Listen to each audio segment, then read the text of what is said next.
بسم الله الرحمن الرحیم. حروف عاملہ در فعل مضارع. په فصل نمبر 19 کی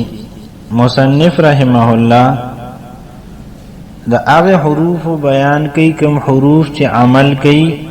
په فعل مضارع کی،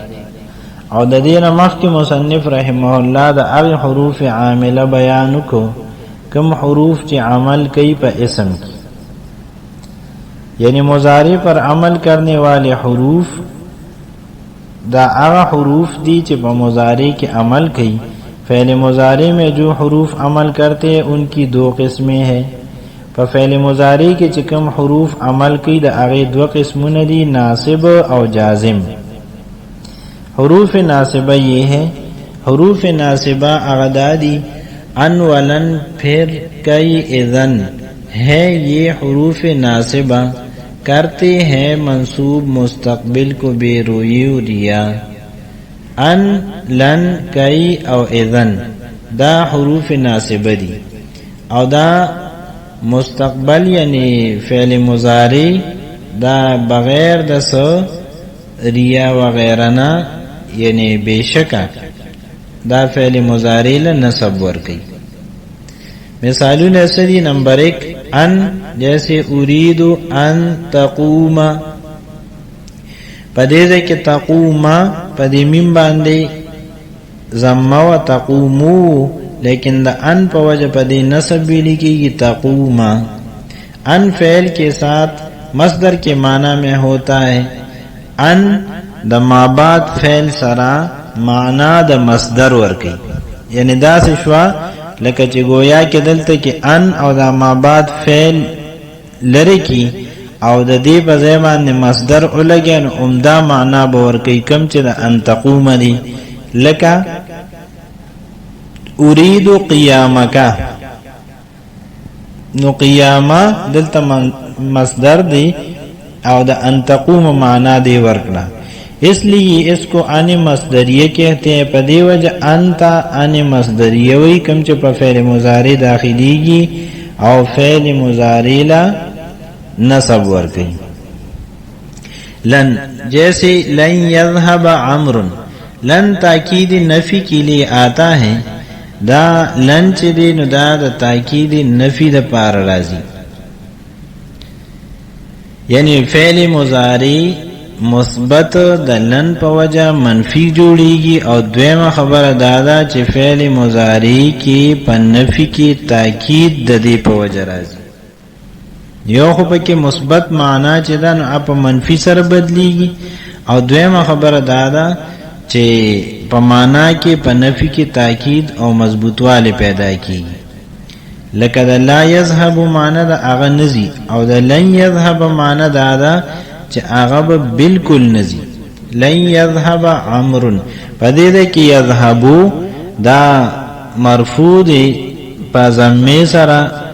لیکن د لن په وجه دا منصوب ویل کېږي لن یذهب عمرو. نمبر 3 کئی، جیسے اسلمت کئی ادخل الجنت، پدې ده کې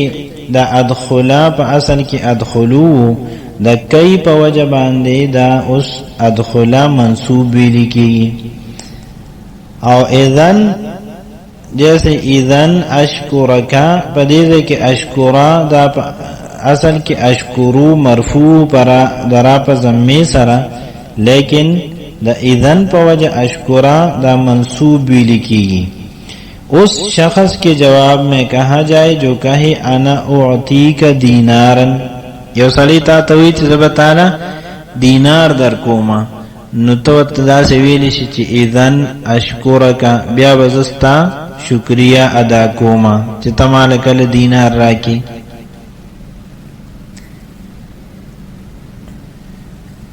فائدہ، ان چھ حروف کے بعد مقدر ہوتا ہے اور فعل مضارع کو نصب کرتا ہے. د شپږو حروف نه بعد ان مقدر راضی او فعل مضارع له نصب ورکی. دا مونږ دا سه هم ویلی شو چې ان چې دی دا پشپږو زینو کې پټ راضی، ښکاری نه په الفاظو کې، او الته فعل مضارع منصوب وي د دې ان مقدر په وجه او داسې هم ویلی شو چې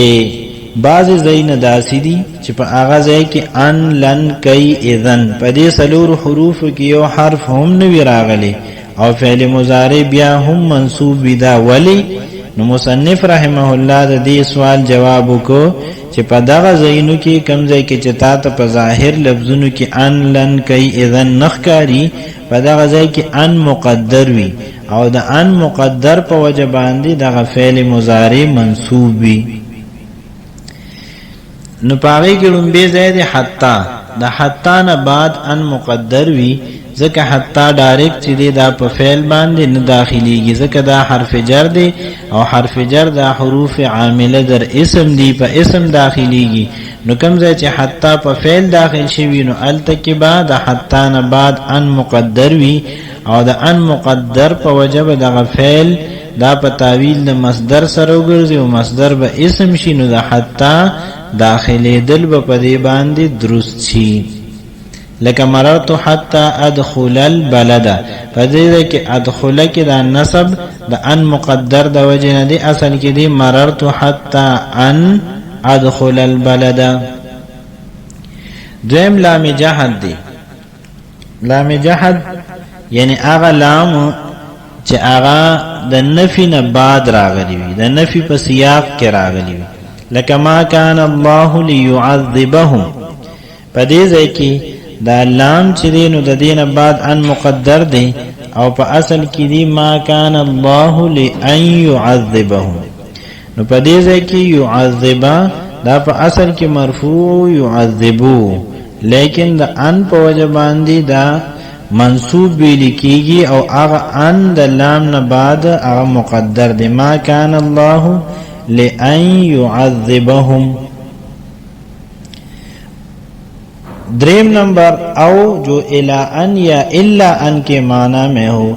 اغا او چې د الى ان یا د الا ان په معنی کې وي د دین بعد هم ان مقدری جیسے لالزمنک او تعطینی حقی پدې ځکه او راغلی دی او دا او په معنا د الى ان دی دا سې لالزمنک زبتا سره همیشه اوسېګم د پوره به انختیم او تعطینی حقی تر دې چې تما ته حق راکینو او په معنا د الى ان دی الى ان تعطینی حقی نو پدې ده کې هم ان مقدر دی او تعطیا پدې کې دی یالا دا نسب دا هغه ان ور کړی دی کوم چې مقدر دی سلورم نمبر واو صرف اور یہ اس واو کو کہتے ہیں کہ جو معطوف علیہ پر داخل ہو وہ اس واو کے مدخول پر داخل نہ ہو سکی واو صرف د دین پس ان مقدر وی او واو صرف دا ستوي دا هغه وو دی چې د دین مخکې معطوف علیه راغلی د دین رستو معطوف راغلی او په معطوف علیه باندې چې کوم حکم لګیدلی وی نو د دې وو په وجه باندې هغه حکم معطوف ته نه شاملېږي بلکې د معطوف د پاره یو جدا حکم وي د معطوف د پاره د جدا حکم کېدو په صورت کې عام طور خو قاعده ده چې د معطوف او معطوف علیه یو حکمي لیکن په کم ځای کې چې د وونه بعد معطوف راغلی او د هغه حکم د معطوف علیه د حکم نه جدا وي نو دغه واو صرف دی د واو صرف مطلب دی هغه وو چې منع کون کې دی اړون کې دی یعنی په معطوف علیه چې کوم حکم دی نو هغه حکم دی منع کوي بندي اړي بل لخته او معطوف ته نه پریری مخکې لوته نو د دې وونه بعد ان دا مقدر وی لکه جیسا کہ اس شعر میں لکه پدې شعر کې دی لا تنها عن خلق وتأتي مثله عار عليك اذا فعلت عظيم لا تنها عن خلق تم منع مکوا د هغه کارونو نه وتأتي مثله چې ته د هغه پشان کې عارن علیک اذا فعلت عظیم دا واستاد پر لوی د شرم خبرې کله چې تدا کې عارن عظیم علیک دا بلوی شرم واستاد پر اذا فعلت چې کله ته کې پدې کې لا تنها عن خلق دا معطوف علیه تأتی مثله دا معطوف دی، لیکن پتنها باندې چې کوم الله د نهي داخله شوی د چې لا تنها تمکوا، نو دا وو دغه لا نهي او د دې عمل منع کوي، تأتیت نه پریدي، نو دا وو واو صرف دی د تأتیه نه مخکې چې کوم دی، او د دې واو صرف نه پس ان مقدر دی، نو تأتیه کې دا یا منصوب دا فتحه ده پی او دا علامه دا نصب ده، تأتیه فعل مضارع منصوب دی پا دی وجه باندی چه دلتا ان مقدر دی. او لا تنها عن خلق تم منع مکا و دا داس کارونو او بد عدتونو نا، نو پا دی ده که نهی ده چه تم منع مکا و تأتی مثله او حال دادی او خبر داده چه تد اغی پشان که، نو دا معنی مثبت شو، نهی خو نه ده، منع نه ده. نو په دې وجه مونږ دا ویو چې دا لا چې دا د نهی د دې اثر د وو په وجه تأتیه نه رسي، او دا وو د لا نهی چې کوم عمل او اثر دی نو هغه منع کوي او تأتیه نه پریږدي، نو دی وو ته واو صرف. او کومه تأتیه باندې دا لا داخله کون بیا معنا خرابي.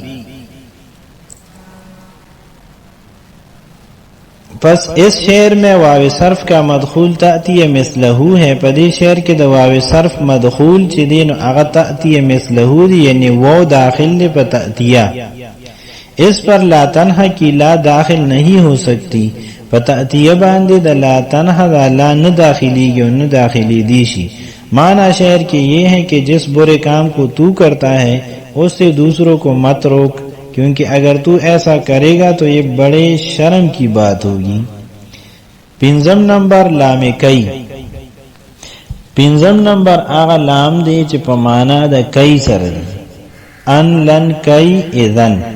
پا دا کئی دا دا پمانا چی کم لام رازی نو دا ہم دا سری چی دا دین بعد ان مقدری لکا اسلمتو لأدخل الجنتا، پدې ده کې اصل کې داسې دي اسلمت کای ادخل الجنه، ما اسلام قبول ک دې لپاره چې جنت ته داخل شم. نو ادخل کې دا لام باندې فتحه علامه د نصب چې دا د ان مقدر د وجه نه کم چې د لام نه بعد دی. نمبر 6 شپږم نمبر اغا مقام چې په هغه کې ان مقدری فا، دا فا دا او فا کما جو 6 چیز کے جواب میں ہو چې د شپږو سیزونو په جواب کې فا راغلی. د شپږو سیزونو په جواب کې په یو ځل خو فا ناراضي په مختلفو موقعو کې، لکه کله د امر په جواب کې فا راځي، کله د نهی په جواب کې فا راځي، کله د نفی په جواب کې فا راځي، کله د استفهام په جواب کې فا راځي، کله د تمنی په جواب کې فا راځي، کله د عرض په جواب کې فا راځي. نو د امر نهی نفی استفهام تمنی عرض د دې په جواب کې چې کوم ځای کې فا راشي نو د دغه فا نه بعد به ان مقدری او کو مضارع منصوب بھی، نو په دې کې څه شک مکوا، حیرانی گما دا د هغه ان مقدر په وجه منصوب ده. امر جیسے زرنی فاکرما کا، نو اکرما دلتا فعل مضارع منصوب دی دا فا دا وجی فا نباد ان مقدر دی. او زرنی دا امر دی، زر تا زیارت کوا، نی زما، فاکرما کا نو زبستا اکرام کم. نہی جیسے لا تشتمنی فاوہینا کا، ما تا بدرد کنزل مکوا، یعنی زبستا احانتو کم، توہین بدو کم. نو اوہینا اصل کی اوہینو مرفوع دی، لیکن دلتا منصوب ولی ویلی کی اوہینا دفعنا بعد ان مقدر دی، او دافع پا جواب دا لا تشتم کے راغل دا لا تشتم نہیں دی. نفی جیسے ما تأتینا فتحدثنا، تو مونگتا نرازی چی مونگ سارا خبریو کی تو، نو ما تأتی دا نفی دا او دا فتحدثنا په دې ځای کې فا د دې په جواب کې راغلی ده او تحدثو مرفوع دی لیکن د فا نه بعد ان مقدر دی په دې وجه دا منصوب ویل کیږي. سلورم نمبر استفهام جیسے این بیتک فازورک په دې ځای کې این بیتک استفهام نستا کور چرته دی استفهام سوال لی فازورک فاد استفهام په جواب کې راغلی دا د دین بعد ان مقدر دی نو ازورو مرفوع نه ویل کیږي بلکې ازورا منصوب ویل کیږي. تمنی د یو سیز تمنا او آرزو کول لکه لیت لی مالن کاش چې زما مال وي نو دا تمنی ده. فانفق منه دا فا په جواب د تمنی کې ده او دین پس ان مقدر د اصل کې داسې دی فان انفق منه په دې وجه انفقا دا فعل مضارع منصوب ویل کیږي. عمدہ شان عرض جیسے الا تنزل بنا فتصيب خيرا نو الا تنزل بنا تمون ته ناراضي ته زمون ملمکیږي نه نو دا عرض دی چې زمون ملمشه کنه عرض یې کړی دی. فتصيب خيرا فان تصيب خيرا تصيبو فعل مضارع منصوب مرفوع دی په اصل کې لیکن دلته کې منصوب ویل کېږي د ان مقدر د وجه کوم چې د فا نه بعد دی او فا په جواب د عرض کې راغلی ده.